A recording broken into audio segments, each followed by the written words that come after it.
All right, in continuation of our Q&A series, what should you keep in your car as a real estate agent? And this was a fun one to think about. I put a little post on Facebook, had some hilarious answers. We're going to talk about some real ones. And actually, you don't really even need to make anything funny because, sometimes truth is stranger than fiction. So anyway, number one, toilet paper. You got to have toilet paper. I knew that was going to be number one. I knew it. It's weird. It's gross to even talk about, but in reality, you're going to go to a builder's, new home construction. Somebody's got to use the restroom, or you're going to have an open house that's vacant. Something's going to happen where you're going to need some toilet paper. So make sure you keep a couple of rolls of toilet paper just in case of an emergency. You'd be surprised at how much this comes up. So next one, you want to take it? Toolkit. Toolkit. This one's interesting because we just told you just be the connector. Yeah. Don't try to fix anything. Don't act like you know anything. But we're telling you to keep a toolkit. Right. But you never know. I mean, like if you're doing an open house and you've got like a loose doorknob that just needs a screw tightened or something like that. Yeah, this makes a lot of sense. Stuck windows, so be able to just slightly pry them open, stuff like that. But just a basic toolkit. We're not going to pull out any appliance and start working on appliances or anything like that. But nothing like that. Basic toolkit, definitely. There's always minor things that you could just do quickly if you're listing a house or if you're pulling nails out of the wall, something like that. Yeah. So you just always need maybe something so you can that can help you out.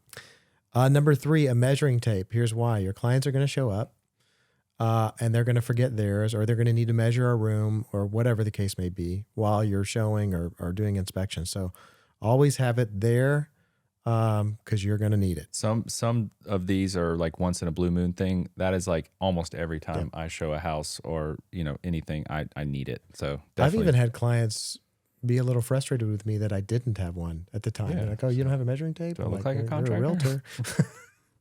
Exactly. All right. Next one. Blue tape. This one's huge. You're in new construction situations where you're doing your final walkthroughs. Builder doesn't have any. You need some. You want to mark a few things for people that are going to come do repairs, whatnot. Always keep blue tape in your car. Definitely, that's a good one. Right. Next one is a broom, because you're going to go to an open house. Your clients are out of town for the weekend and their dog got into the trash. Or you're going to be at a vacant home, like a new construction, and a contractor came in over the weekend and made a huge mess and didn't clean it up. So broom and dustpan and like trash bags. So you can clean up a mess if you need to clean one up. Same with the next one. Yeah, general purpose cleaner and paper towels, Windex, something like that. You're going to need it. This one's probably not as frequent as the measuring tape and blue tape, but you will need it at some point. There's going to be, as you said, somebody came in through the house over the weekend and made a mess, walked through with shoes, didn't take their shoes off or whatever. You'll need it. Right. Rain boots, rain jacket. That's because you're going to get a call during the day for a vacant land showing. They're going to walk the land and it's going to start pouring down rain during the middle of it. And let's say the rain lets up, but you still got like wet, soggy ground. So you just always need to have rain gear with you because you're going to need, you're going to need to put on those rain boots. Yeah, I've walked 5 acres in a suit before. Wasn't comfortable, wasn't fun. I've done it too. Yeah, you just get a call and you're in a suit and you don't have a choice but to show up. And you'll definitely need those at some point, especially in Tennessee. I mean, there's some markets that obviously don't have as much vacant land. You're not going to be dealing with that as much. But even new construction, though, where it's just straw, they're not putting sod down or something like that, you're going to need it. There's nothing worse than like going to show that land and like feeling like a complete goober with your dress shoes on, trying to walk. And your clients are like, "Are you okay? Are you sure?" I mean, and you're like, "Yeah, I'm great." And you're like, "I'm ruining these shoes right now." I've seen also, female agents walk in high heels through open. You're like, "Oh my gosh, this is." Ladies, listen. High heels are great, but you need to have a backup, rain boots or something in the car if you've got to walk land.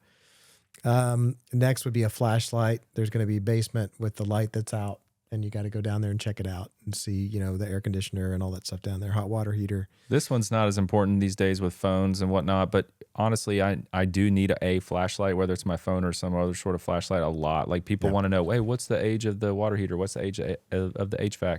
It's on a sticker, but usually in the back, and you need a light to see it. So that's right.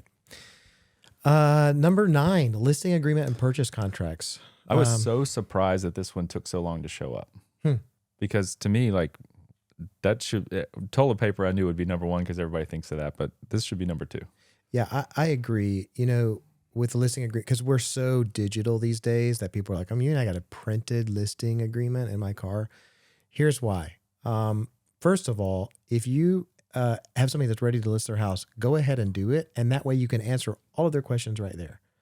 And that way, when we leave in 45 minutes, that listing agreement is completely done. Now, if you do it online, the problem is if you have someone, specifically someone who may not be as tech savvy or who's a little bit older and is not as comfortable with online signatures, you're going to have a lot of back and forth and trying to teach them, how to use the software and or having to answer questions back and forth. And if you're there in the moment, you can be in 45 minutes, you can be done with that listing agreement and we can wrap this up. Also, if you've got somebody that's ready to write a purchase, let's just do it. Same reason. Yeah. Here's why this one's so important, in my opinion. You're going to meet with someone. You guys are going to come to terms. You're going to be like, all right, I'm going to list your house. Here's the commission. Everything. We're going to be good. Mm-hmm. They're going to go their own separate ways to lunch. You're going to go your own separate way. They're going to make a phone call that says, hey, guess what? We're listing our house and we've got an agent. And then they're going to be like, well, why didn't you use Bobby? Yeah. And they're going to be like, oh, crap, I forgot Bobby was an agent. Right. And they're going to use Bobby. Mm-hmm. So this happens so often. Get the signatures on the spot because things will change. They'll talk to mom and dad if they're a young couple. Mom and dad will say you should have used George. Yep. Things will change like that. Yeah, that's exactly right. That has happened to me, and it happened to me too. Yeah. Okay. The other thing is, and how do you even argue with that? You can't. You've lost. Yeah. It's over. Yeah. And you can try to reason with them and like, these are the reasons why you should use me. But once they've got that like relative or something like that, they're going to think they're in better hands matter, because you just don't have enough time to build up that rapport and they're going to use someone else. Exactly. All right. The other one, number 10, toy box for kids. Go to the dollar bin at Target and just grab some stuff because kids are going to get, anxious or bored or,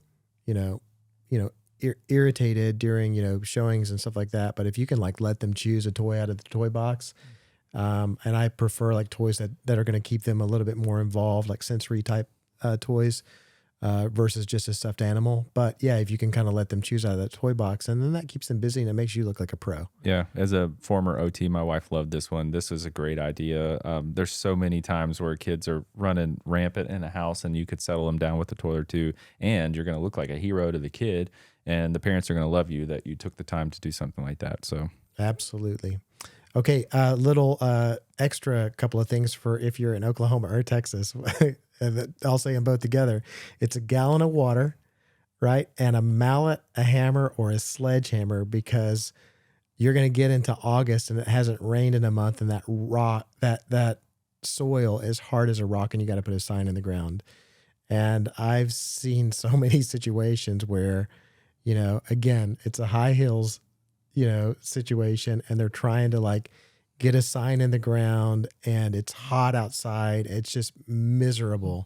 So, take that gallon of water so you can soften up the dirt a little bit to get those signs in, and a heavy mallet, right? Sometimes those lighter mallets won't get it, but it's a real problem in Oklahoma and Texas. I can understand that. Here you need a jackhammer because you're probably going to hit rock. That's true.